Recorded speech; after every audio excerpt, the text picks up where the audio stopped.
7 வித்தியாசமான தவக்கலை இனங்களை விஞ்ஞானிகள் கண்டுபிடிச்சிருக்காங்க. மடகாஸ்கர்ல டைமண்ட் ஃப்ராக்ஸ்னு சொல்லப்படக்கூடிய குறிப்பிட்ட இடத்துல 7 டிஃப்ரெண்ட் ஸ்பீஷீஸை கண்டுபிடிச்சிருக்காங்க. கிட்டத்தட்ட 12 வருஷமா நிறைய காடுகள், இன்னும் மியூசியம்ல இருக்கக்கூடிய கலெக்ஷன்ஸோடைய டிஎன்ஏன்னு நிறைய ஆராய்ச்சிகளுக்கு பிறகுதான் இந்த 7 ஸ்பீஷீஸையும் கண்டுபிடிச்சிருக்காங்க. இது எல்லாமே ரோம்போஃபைரின் அப்படின்ற ஜீனஸ், அதாவது டைமண்ட் ஃப்ராக்ஸ் அப்படின்ற இனத்தை சேர்ந்ததா சொல்லப்படுது. இதுங்க எல்லாமே பார்க்கறதுக்கு ஒரே மாதிரி இருந்தாலும் இதுங்களுடைய சிடி ஸ்கேன், டிஎன்ஏ அனாலிசிஸ் எல்லாத்தையும் வச்சு பார்க்கும்போது இந்த கண்டுபிடிக்கப்பட்ட 7 ஸ்பீஷீஸும் டிஃபரெண்ட் ஆனது அப்படின்றத உறுதிப்படுத்தியிருக்காங்க. இன்னும் இந்த டைமண்ட் ஃப்ராக்ஸ் இனத்துல 20 to 27 ஸ்பீஷீஸ் கூட இருக்கலாம்னு சொல்லப்படுது. இந்த தவளைகள் எல்லாமே தங்க வாழ்நாள் முழுவதும் மண்ணுக்கு அடியிலேயே செலவழிக்கிறதுனால மனிதனுடைய கண்களில் இது படுவது ரொம்ப ரொம்ப அரிதான விஷயம்னு சொல்லப்படுது.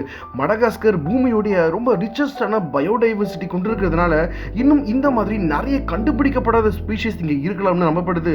அதோடு கூட இந்த மாதிரி புது புது ஸ்பீஷீஸை கண்டுபிடிக்கிறது மடகாஸ்கர் மாதிரியான காடுகள் சுருங்கி போகாம அது விரிவடைவதற்கு ஒரு உதவியா இருக்கும்னு நம்புறாங்க. இதை பத்தி நீங்க என்ன நினைக்கிறீங்க? இந்த மாதிரி இன்ட்ரெஸ்டிங்கான விஷயம் தெரிஞ்சுக்க மறக்காம நேச்சுரல் வீடியோ சப்ஸ்கிரைப் பண்ணிக்கோங்க.